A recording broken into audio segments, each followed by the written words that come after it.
Today we're going to move on to the next property of exponents, which is the quotient of powers.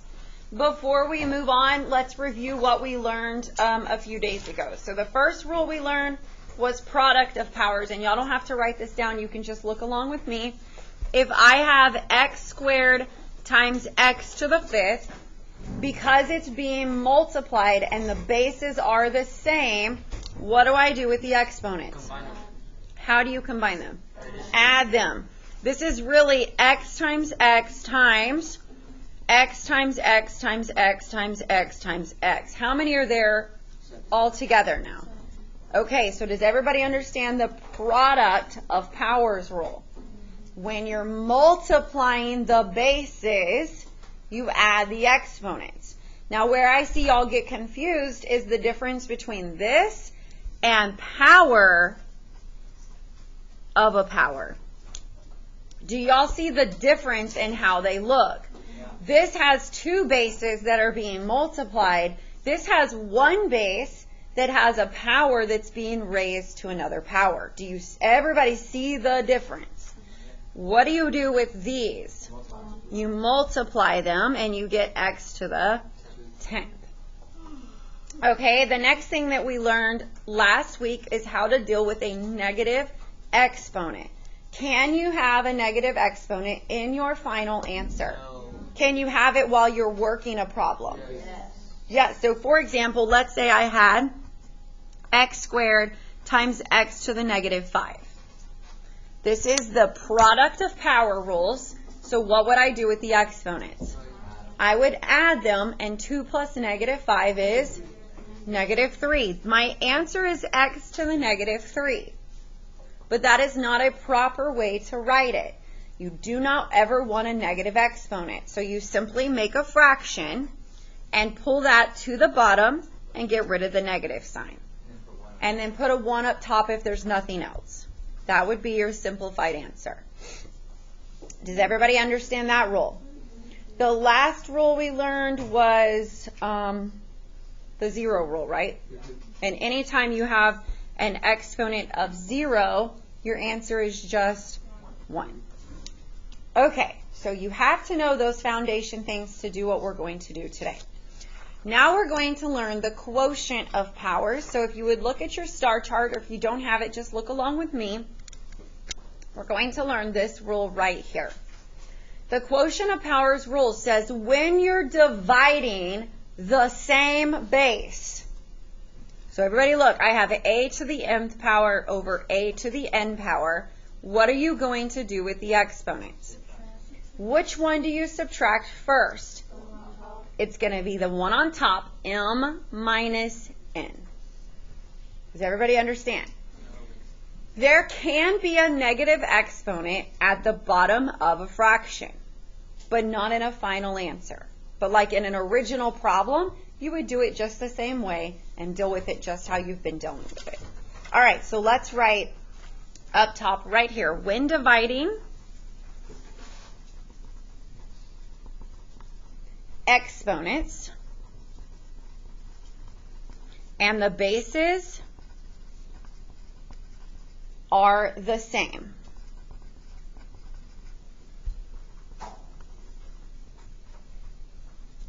When dividing exponents and the bases are the same, you're going to keep the base and subtract the exponents.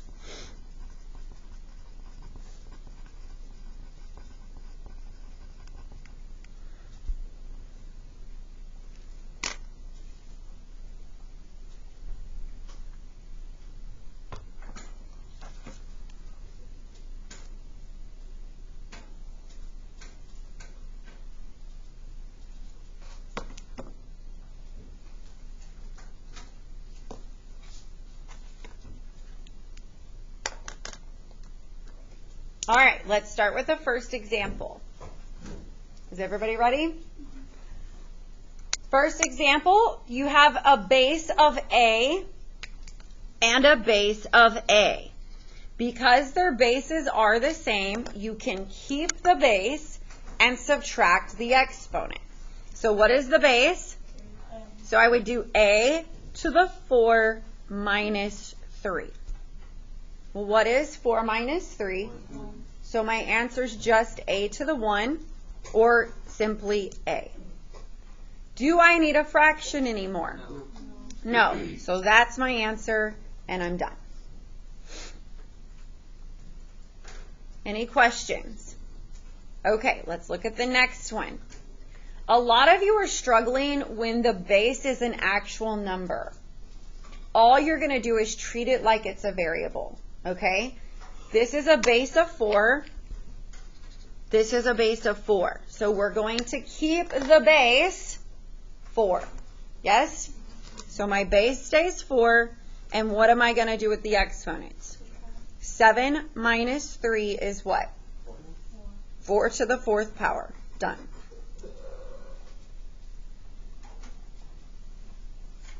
All right, on the next one.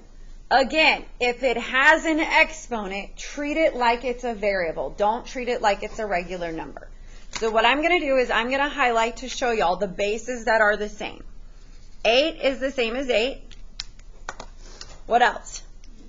B is the same as B, and C is its own base. I cannot combine it with anything. Okay, so you're going to do 8 as your base, and what are you going to do with those exponents? So 10 minus 6. Now what am I going to do with the base of B? 2 minus 1. Okay, first of all, I'm going to put this B has an exponent of what? 1. So I'm going to do B to the 2 minus 1. And C is on the bottom. So can I just bring C to the top? No. C is on the bottom. I cannot just bring it to the top. It has to stay on the bottom. Why did I get to bring B to the top? Because I was subtracting their exponents. If it ends up being negative, I'm going to pull it back to the bottom. Does that make sense? All right, here we go. 8 to the, what is 10 minus 6? Is that positive or negative? So it's going to go up top. B to the 2 minus 1, is that positive or negative? So can I leave it up top?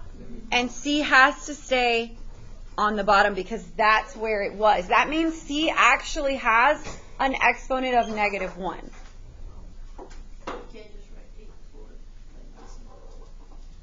If you put C up top, it would become a negative exponent. Did everybody hear me? So if I wanted to pull this C up here, it would be C to the negative 1 because it was on the bottom. So it has a negative exponent. So just leave it down there. All right, let's try the next one. You want to try this one on your own? Go.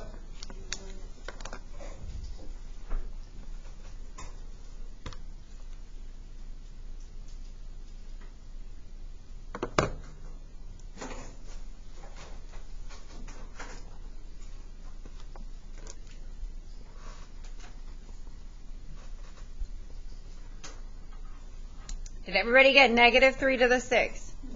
Are you going to pull it to the bottom of a fraction? But there's a negative sign. But it's with the base, and bases can be negative like we've been dealing with since 6th grade. What's the only thing we don't want negative? The exponent. All right, let's do this one. Tell me where I would start. I would add the 4 and the 8. I would leave this alone. Don't even look at it. So I have 5 to the 4 plus 8 over 5 to the 7. What is 4 plus 8? 12. All right, so I have 5 to the 12 over 5 to the 7th. Now what am I going to do? Subtract them. So it's kind of just like multiplicate, like a long problem you would multiply first before you divide, right? All right. So 12 minus 7 is, so 5 to the 5th power. 5 to the 5th power.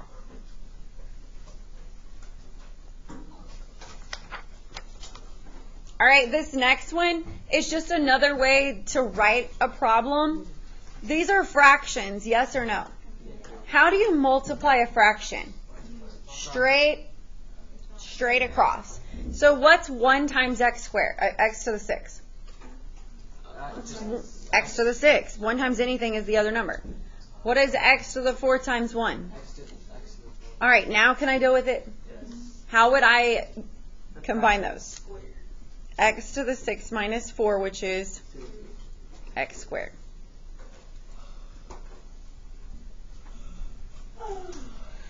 Okay, the next rule we're going to learn is power of a quotient, kind of like power of a power. So write this down. Exponents on the outside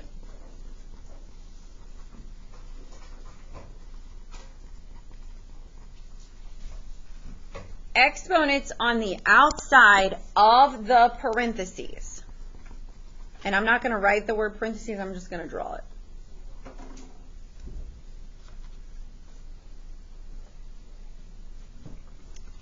Exponents, how do you deal with exponents on the outside of the parentheses? The exponent goes with everything on the inside of the parentheses.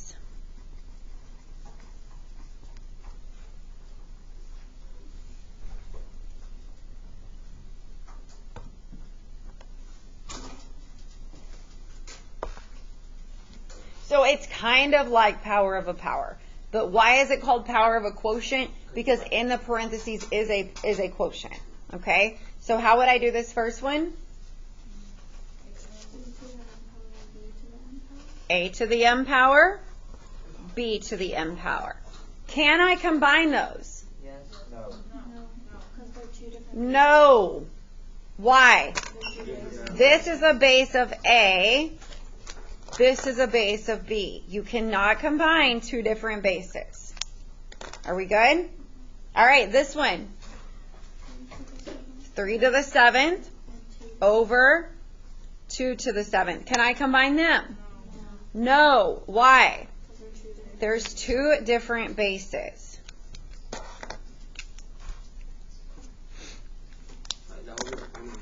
Yeah, you can't combine those. The only time you can combine exponents is when their bases are the same. All right, this next one. X to the 3rd, 4 to the 3rd. Can I combine them? No, their bases are not the same. All right, the next one. Negative 7 squared over x squared. The only thing I could do on this one is negative 7 squared is 49 over x squared. But either of those answers would be correct. They're both the same thing. All right, let's go use all the rules that we've learned to simplify exponents. Okay, what's the first thing you see on this one? Everything's being raised to the power of.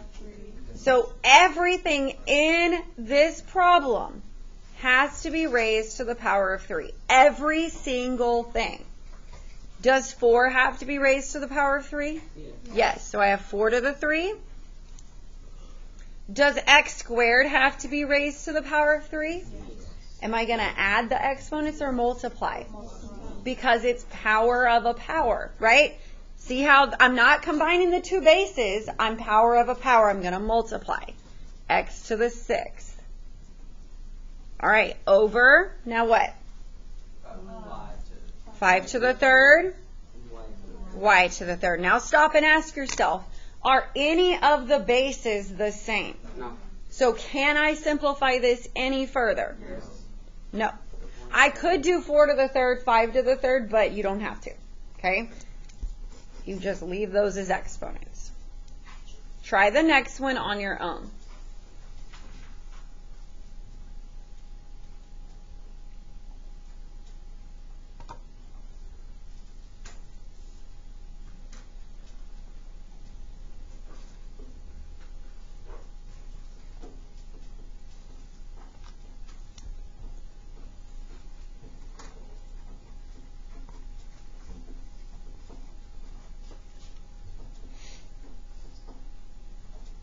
Did everybody get 3 to the 3rd, a to the 12th, 5 to the 3rd, b to the 3rd? Good. The only other thing you could do is you could do 3 to the 3rd and 5 to the 3rd. Okay, these will always be multiple choice on the EOC, so pick the answer that they have. Okay, next one. This one's going to be fun. What's the first thing I have to do? The parentheses. The parentheses. I got to do this power, right? So a squared has to be raised to the 5th power. So what's it going to be? A to the 10th over, what is b going to be? B to the 5th times 1b over 2a squared. How do I multiply fractions? Straight across, right? All right, so can I just put those together? A to the 10th b. Where'd the 1 go? You don't have to write it because 1 times anything is the other number. Yes? All right, over here, I'm going to write the a first because alphabetically a comes first. So 2a squared b to the 5th.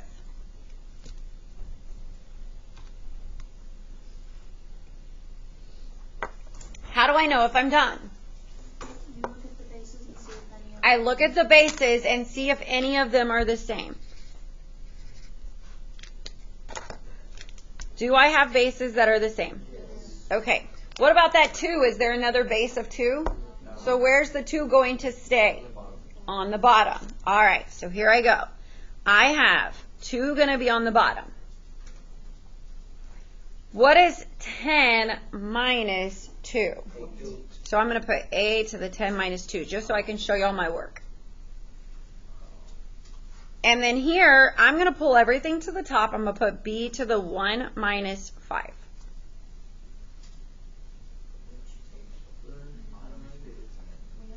Oh, I'm just showing my work right now. Okay. What is 10 minus 2? So since that's a positive exponent, it's going to stay on top. The 2 has to stay on bottom. And what is 1 minus 5? So where is that going to go? So b to the 4th.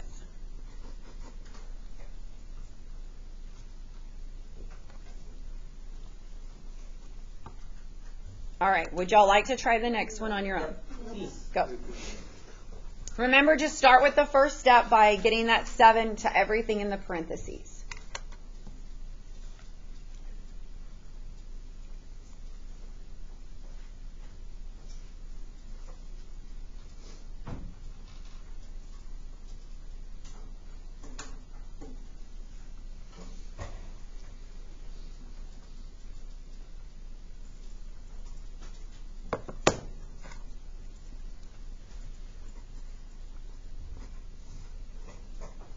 If you're confused, stop and check to see if you did the first step correctly.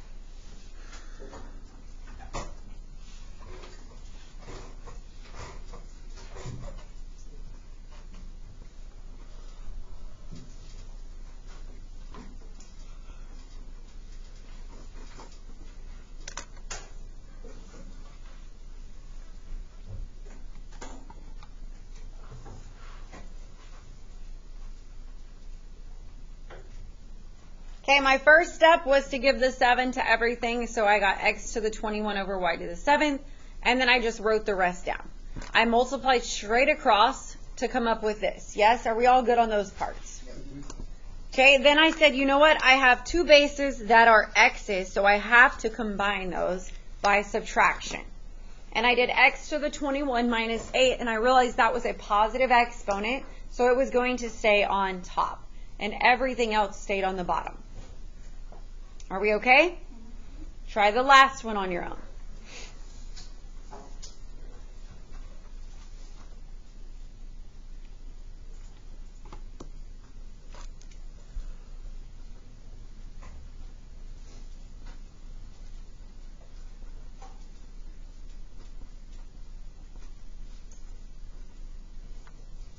Check your first step if you want to make sure you did it right.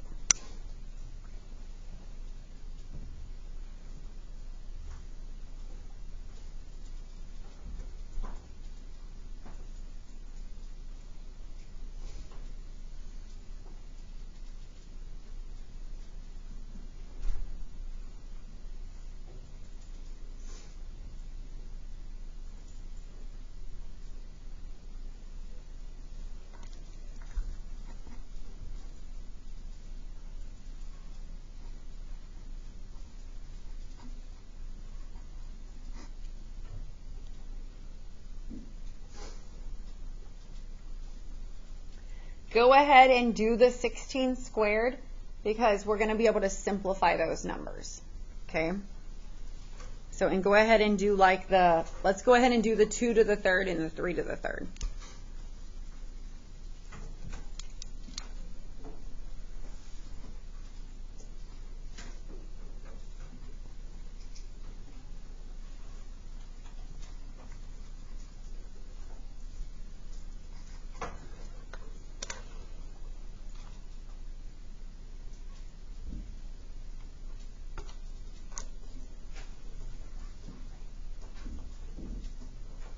Am I done? Nope.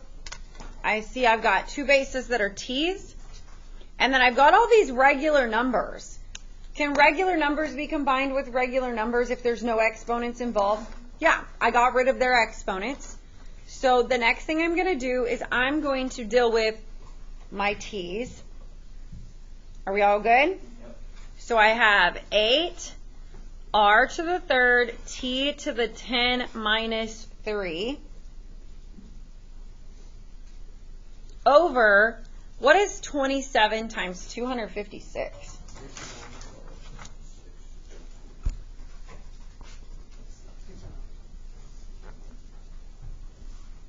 Can I put that in my calculator to see if I can simplify that fraction? So yeah, y'all know how there's alpha y equals? I'm going to put in 8 over 6912. Did it simplify? Yep. So I have 1, or can I just write r to the third? What's 10 minus 3 over 864?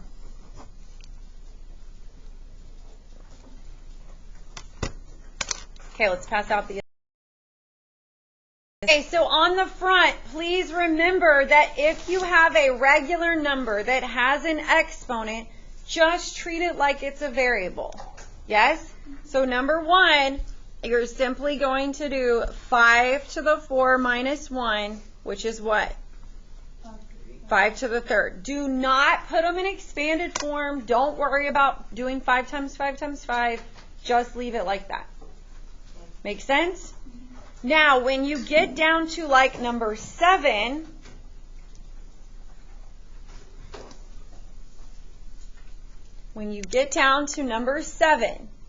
look at 10 and 6. You cannot combine them because they don't have exponents, but that is a basic fraction of 10/6. Yes? You must simplify it. So what can you divide both of them by? So that's actually 5/3. How are you going to deal with the p's? P to the 4 minus 1, which is what? So is it going to go up top with the 5 or down low with the 3? P to the 3. You must simplify a fraction like on number 9. Any other questions?